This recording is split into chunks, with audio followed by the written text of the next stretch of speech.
Vous êtes sur RTL.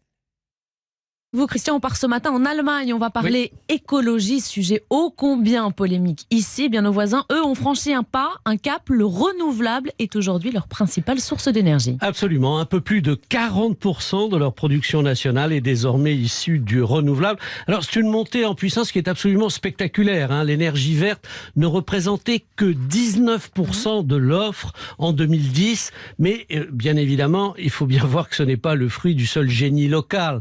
Parce qu'en Allemagne, on agit actuellement sous 3 contraintes. La première, c'est la décision spectaculaire, vous vous en souvenez, de tirer un trait sans préavis sur le nucléaire en 2011, juste après la catastrophe de Fukushima. Et cela a déstabilisé en profondeur le système énergétique et le paysage énergétique en Allemagne. Ensuite, il y a le bilan environnemental de ce pays. Il est absolument catastrophique. 7 des 10 centrales à charbon les plus polluantes d'Europe sont allemandes. Et puis enfin, il y a une nouvelle donne géopolitique qui place l'Allemagne en situation assez délicate parce qu'elle est extrêmement dépendante du gaz russe et tout cela commence à faire réfléchir Berlin. Mais alors ça veut dire que le renouvelable va éliminer le charbon ?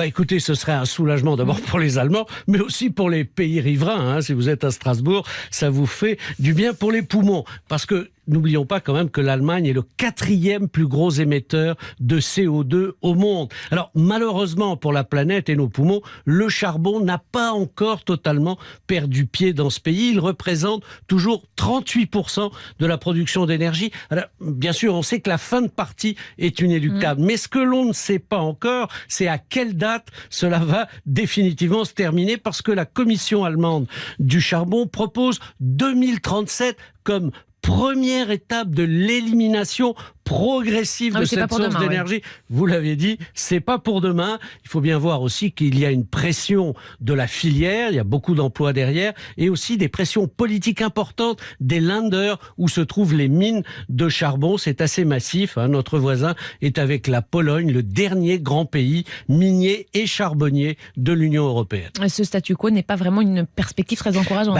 Oui, surtout quand on compare le poids de ce minerai qui est hyper polluant dans la production d'électricité, par exemple avec la France, 1,8% chez nous, 38% en Allemagne, 80% en Pologne. Mais restons optimistes, la planète, le climat, nos poumons ont un atout qui est de plus en plus puissant, c'est le coût économique de ces énergies. Grâce au progrès technologique, dans moins de 10 ans, il sera moins cher de produire de l'électricité avec du renouvelable que de maintenir en fonction 96% des centrales à charbon. Vous voyez donc qu'on peut en virer plus de 9 sur 10 sans qu'il y ait de perturbations profondes. Vous voyez, au final, on peut maintenir et mépriser les équations économiques, on peut se gausser des réalités comptables, mais sur ce dossier, on peut en tout cas se réjouir, parce que si les bons comptes économiques sont là, ils feront de bons amis pour l'écologie.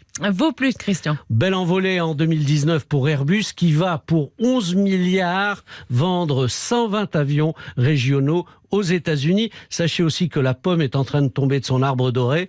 Apple a perdu 400 milliards de dollars de valeur boursière en 3 mois. Et puis, quand l'horizon économique s'assombrit, c'est actuellement un petit peu le cas, l'or retrouve tout son éclat. L'once d'or, dont je sais que vous avez quelques lingots sous le matelas, frise les 1300 dollars. Et de son côté, le pétrole continue de plonger. Votre note, une mauvaise note ce matin encore. 2 sur 20 à Google. La surpuissance d'Internet a localisé 20 milliards d'euros dans un paradis fiscal des Bermudes via une société écran néerlandaise. Alors c'est un tour de passe-passe légal, j'en avais parlé ici même. Il est connu sous le nom du double sandwich irlandais-hollandais. C'est sympa comme ça. C'est plus sympa comme ça, mais c'est pas très bon pour les fiscs européens. Les dépenses publiques voient s'échapper de grosses sommes d'impôts qui partent dans ces paradis fiscaux, parce que tout cela permet à Google,